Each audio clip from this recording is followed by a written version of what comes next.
कि पूरी दुनिया में, सिर्फ देश ही नहीं पूरी दुनिया में महाकुंभ देखा भी जा रहा है, लोग भी पहुंच रहे हैं, बात भी हो रही है, तो पड़ोसी देश आखिर क्यों अछूता रहता। पाकिस्तान में भी महाकुंभ शुरू हो गया है। सबसे पहले मैं आपको दिखाऊं, आज योगी आदित्यनाथ अयोध्या में थे और सर्वे कर रहे थे, हवाई सर्वेक्षण, क्योंकि महाकुंभ प्रयागराज लोग पहुंच रहे हैं, वो अयोध्या भी पहुंच रहे हैं। अयोध्या में भारी भीड़ है। देखिए योगी नीचे देख रहे हैं, चारों तरफ आपको लोग ही लोग नीचे नजर आ रहे हैं।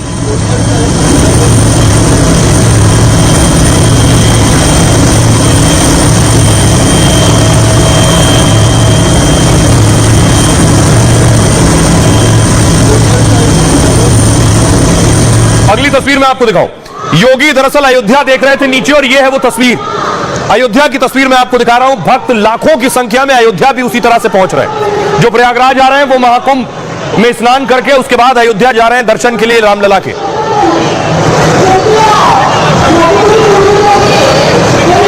लेकिन महाकुंभ की बात चारों तरफ हो रही है, क्योंकि भारी भीड़ महाकुंभ में पहुंच रही है।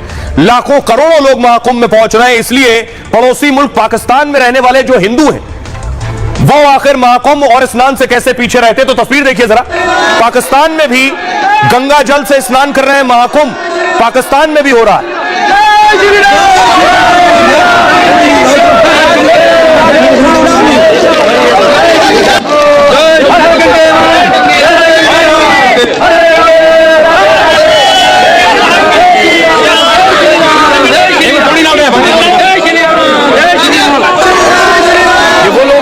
ये वो हिंदू हैं जो पाकिस्तान में रहते हैं, भारत नहीं आ सकते हैं, महाकुंभ में स्नान नहीं कर सकते हैं, प्रयागराज तक नहीं आ सकते हैं, तो इन्होंने खुद एक कुंड बनाया, गंगा जल डाला, उसमें अतिरिक्त पानी डाला, और देखिए महाकुंभ में स्नान कर रहे हैं, क्योंकि भारत नहीं आ सकते।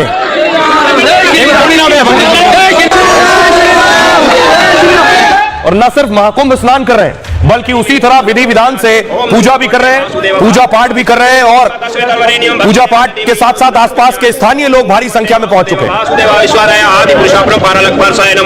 हरे कृष्णा कृष्णा कृष्णा हरे हरे, हरे राम राम राम हरे हरे। ओम त्र्यंबकम यजामहे सुगंधम पुष्टिवर्धनम उर्वारुकमेव बंधनं मृत्योर्मोक्षयमामृता। ओम भूर्भुवस्सुवः तत्सवितुर्वरेण्यं भर्गो देवस्य धीमहि धियो यो न प्रचोदयात्। ओम अग्निदेवाय नमः। और बाकायदा वहां प्रसाद बन रहा है और प्रसाद लोगों में बांटा जा रहा है। ये पाकिस्तान की तस्वीरें मैं आपको दिखा रहा हूं। प्रयागराज के महाकुंभ को देखने के बाद वहां भी वही उत्साह है।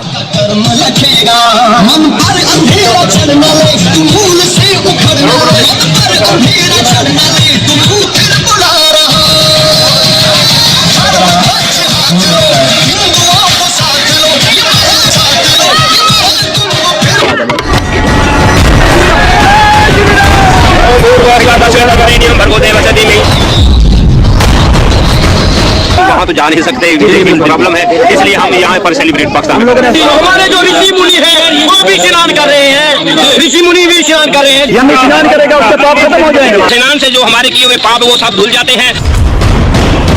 हिंदुस्तान में 30 करोड़ से ज्यादा लोग महाकुंभ में डुबकी लगा चुके हैं। हर रोज लाखों लोग प्रयागराज पहुंच रहे हैं। लेकिन पड़ोसी मुल्क पाकिस्तान में रहने वाले हिंदू 144 साल में आने वाले महाकुंभ में स्नान नहीं कर पा रहे। तो पाकिस्तान के हिंदू भले ही भारत ना सके, लेकिन वहीं पाकिस्तान में ही महाकुंभ मना रहे हैं। पाकिस्तान के हिंदू शुभ मुहूर्त में अपने देश में ही स्नान कर रहे हैं, डुबकी भी लगा रहे हैं। पाकिस्तान में हिंदू महाकुंभ के रंग में पूरी तरह से रंग कर ठीक उसी तरह पूजा भी कर रहे हैं और प्रसाद भी बांट रहे हैं।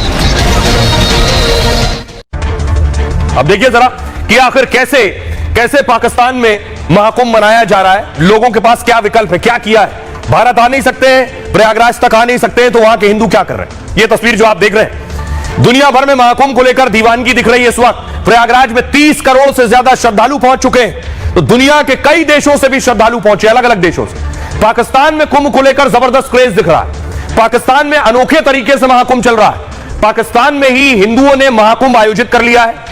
कुंभ के लिए हिंदुओं ने बाकायदा देखिए कुंड बनाया है, देख रहे हैं आप, एक कुंड तैयार किया। कुंड में क्या किया, गंगा जल डाला है। पाकिस्तान के हिंदू इसी कुंड में स्नान कर रहे हैं गंगा जल डालकर। हर हर गंगे और जय श्री राम का नारा लगा रहे हैं। वीजा वजहों से पाक के हिंदू भारत नहीं आ पाते हैं और वो इस महाकुंभ में शामिल होकर आस्था दिखा रहे हैं। पाक के रहीम यार खान जिले में यह महाकुंभ हो रहा है। यहां गंगा नदी के पानी से नहाने के लिए यह कुंड बनाया है। कुंड के अंदर क्या किया, थोड़ा गंगा जल डाला है, बाकी नॉर्मल पानी डाल दिया है। पुजारी श्रद्धालुओं के ऊपर जल डालते हैं उसके बाद, जिससे वो गंगा स्नान का अनुभव भी ले सकें। इस तरह स्नान से बीमारी दूर करने का दावा भी कर रहे हैं। भक्तों के लिए प्रसाद का भी इंतजाम किया गया है। यहां सभी के लिए दलिया खिचड़ी बनाई गई है, जिसे श्रद्धालुओं को प्रसाद के रूप में दिया जा रहा है। धार्मिक अनुष्ठान के समय भक्त गुरु का आशीर्वाद भी ले रहे हैं। आइए अब आपको सुनवाता हूं पाकिस्तानी हिंदुओं को, सुनिए जिन्होंने वहां आज स्नान किया है महाकुंभ का, क्या कह रहे हैं। आज हम पाकिस्तान में सेलिब्रेट कर रहे हैं महाकुंभ के मेले के हवाले से।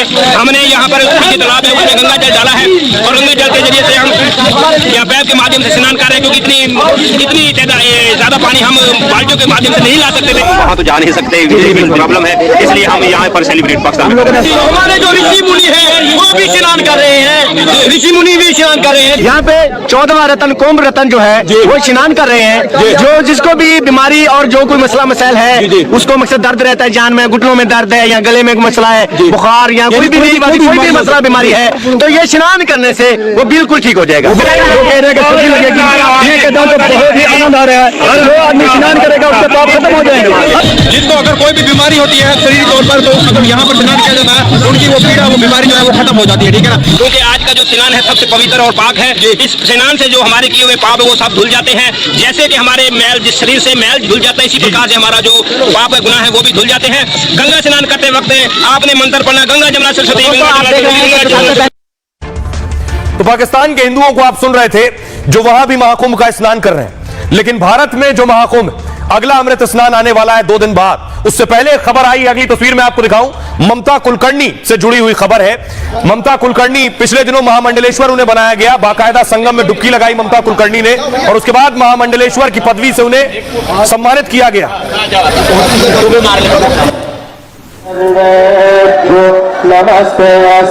लेकिन ममता कुलकर्णी को महामंडलेश्वर के पद से हटा दिया गया है।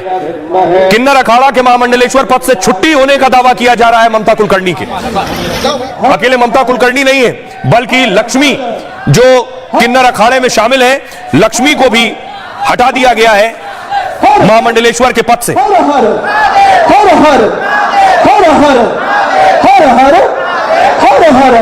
और ये आपको बताऊं कि आखिर क्यों ममता कुलकर्णी को महामंडलेश्वर के पद से पहले तो उन्हें सम्मानित किया गया, धूमधाम से उन्हें यह पद दिलाया गया, उसके बाद उनकी छुट्टी क्यों कर दी गई।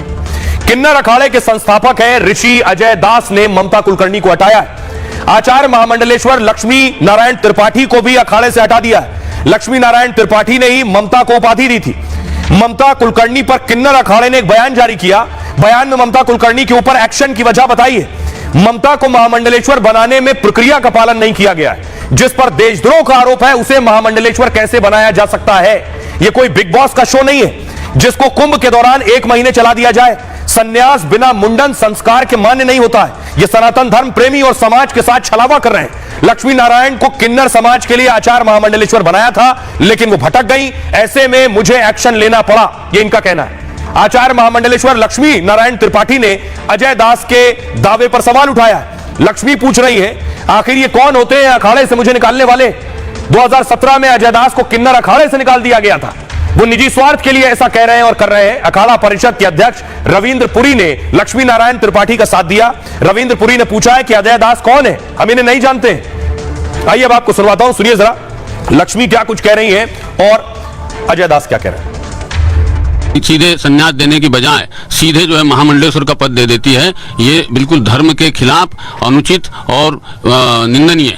इनको न जाने इस प्रकार से प्रचारित प्रसारित किया जा रहा है, जैसे कि ये सबसे बड़े जो है शंकराचार्य से भी बड़े जो है अब ये हो गए हैं और अचानक आते ही भगवा कपड़ा पहन लेने से ये आचार्य महामंडलेश्वर इनको बना दिया गया। बनाने वाले और बनने वाले दोनों ही बराबर के दोषी है। और किन्नर समाज का विशेष रूप से उत्थान हो, इस कार्य के लिए जो मैंने अखाड़ा निर्मित किया था वो लक्ष्मी नारायण त्रिपाठी के कारण जो धीरे धीरे जो है वो समाप्त होता चला गया और अपने उद्देश्य से भटक गए। उन्होंने बहुत सारी गलत काम करी जिसके वजह से हमें उनको निकालना पड़ा।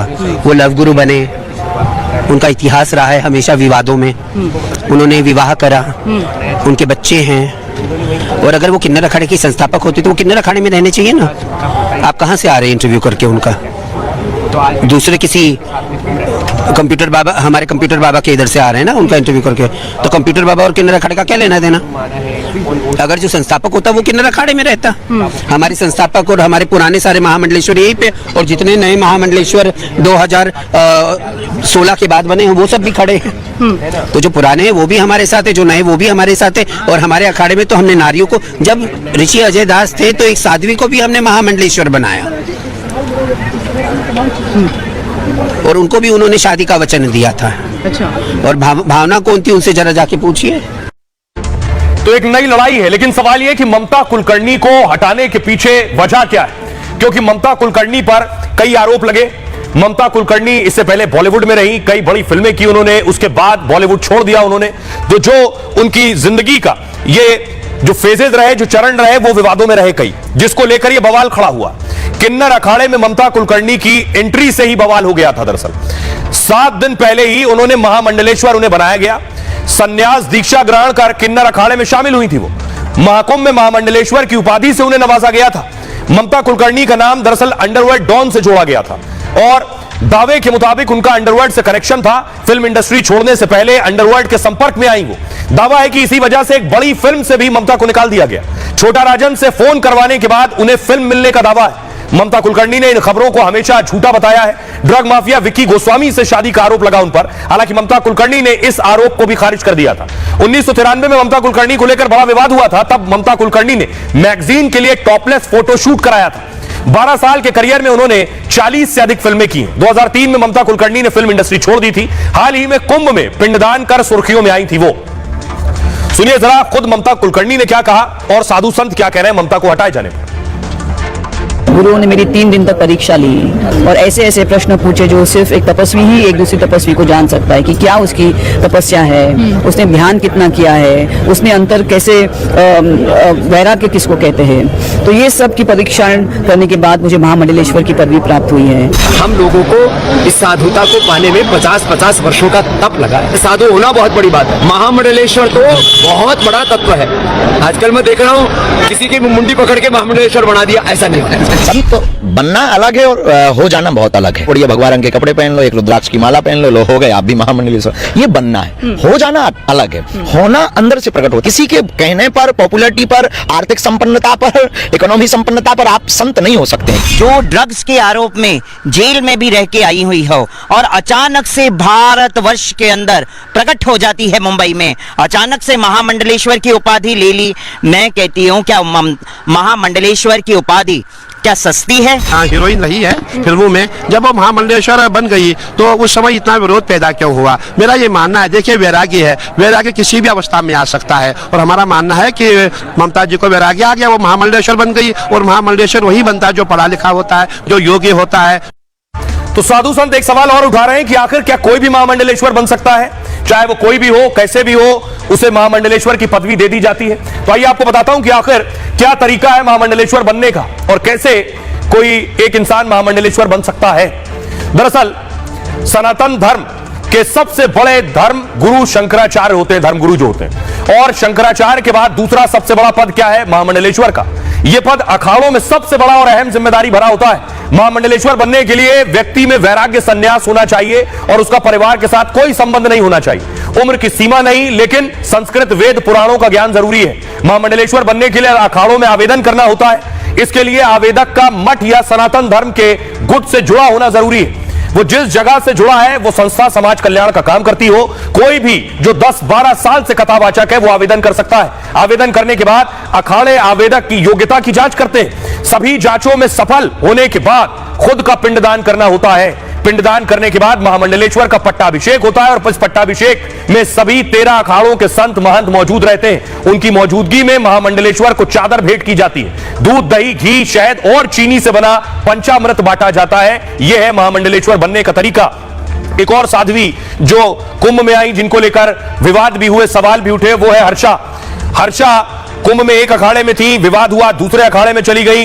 अभी क्या हर्षा भी महामंडलेश्वर बनने जा रही हैं? इनको लेकर कहा गया ये भी महामंडलेश्वर बनेंगी, वापस महाकुंभ में आ गई। सुनिए, क्या ये भी महामंडलेश्वर बनने की तैयारी में है? मुझे लगता है एक साधारण मनुष्य 10 साल में जो सीख सकता है वो मैं 20 दिन में सीख के जा रही हूँ।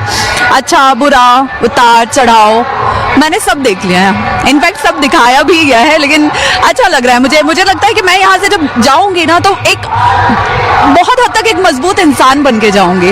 देखिए महाकुंभ आने से पहले ना मैं ये मानती थी कि मैं एक नॉर्मल इंसान, जैसे सब दिखते हैं वैसी मैं दिखती हूँ। महाकुंभ ने मुझे ये जो विश्व सुंदरी का एक टाइटल दे दिया, तो ये कहीं ना कहीं अच्छा भी है, हर इंसान को अच्छा लगता है जब उसे कोई सुंदर बोलता है। लेकिन महाकुंभ जैसी जगह पे, महाकुंभ जैसी पावन पवित्र जगह पे सुंदरता के लिए कोई जगह नहीं है। अगर आप चेहरे से सुंदर हो, तन से सुंदर हो और मन में मैल भरा है, तो बताइए वो सुंदरता किस काम की। तो मुझे लगता है कि अगर महाकुंभ में कोई भी आता है ना, कोई भी व्यक्ति, तो उसके मन का भाव देखना चाहिए, उसकी